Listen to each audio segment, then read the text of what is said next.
For example, in Norway and very many other places in Europe, whereby you have no choice of praying during the working hours while you are at work.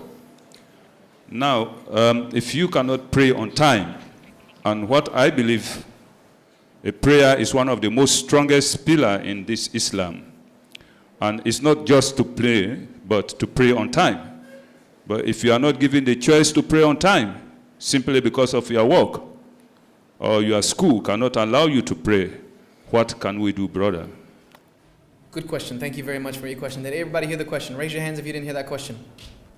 Okay. He said, talking about worshiping and prayer, which is one of the first pillars of worship after acknowledging the Creator exists.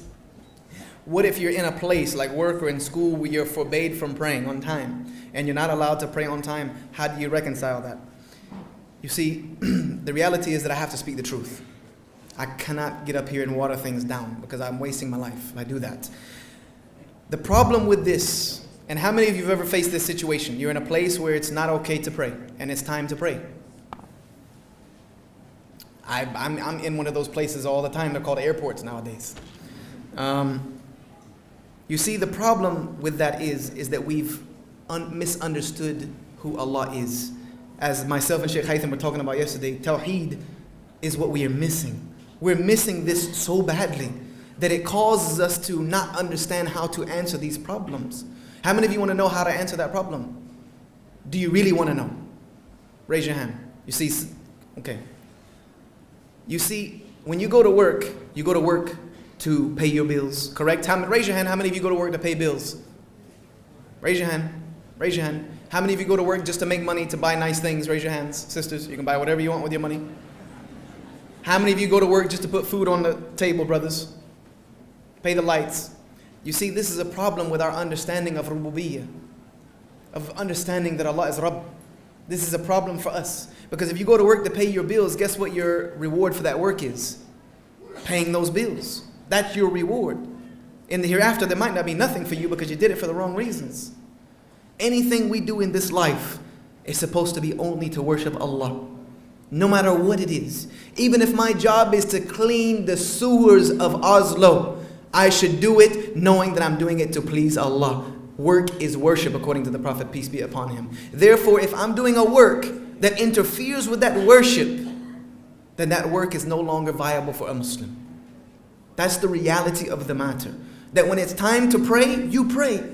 You pray. Allah has created this earth as a masjid according to Ar-Rasul sallallahu alayhi wasallam. And there are only a few places you can't pray. And let me tell you, you don't work in any of them. You don't work in any of them. You pray when it's time to pray. There's no one that can stop you from that. Because you have to understand that Allah is Rabb. That money that comes to you is not from your boss. It is not from your job. It is not from anything other than Allah Azza wa Jal has legislated that money to be placed in your hands. And if you are getting that money by disobeying Him, I am afraid of what is waiting for you in the next life. I really am afraid. That if you place something before Allah, that thing has become your Rabb. That has become your Lord, and Tawheed is thrown out the window. We need to understand that look, I don't care what you have going on right now. I need 5 minutes to pray. This so-and-so fulan and this jack-off can go outside and smoke for 20 minutes, and you're telling me I can't pray for 5? We need to wake up. We need to wake up and realize that we have rights. I don't care what the law says, I have a human right to worship how I want to worship, as long as that worship is not evil in and of itself. And I don't know how prayer has ever hurt anyone. So these things we have to understand, we have to stand up for them. Because let me tell you something about this world. Freedom isn't free, as they say, but they say it for the wrong reason. Your rights, you have to fight for them.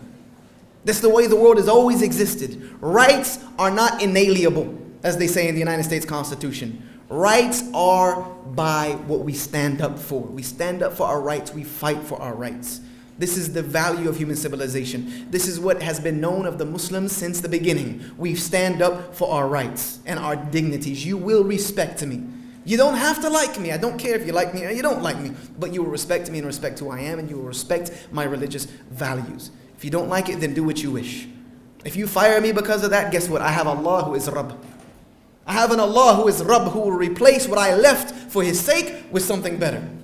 That is the yaqeen, the certainty that the Muslims have to have. If not, then we're going to continue to be muddled in this mud of degradation and humiliation forever. We have to wake up to this. Hopefully that answers the question. You got to do what you got to do. As they say, do what you got. You got to do what you got to do. It's time to pray. I got to do what I got to do. You do what you got to do to make that money. Do what you got to do to make those good deeds.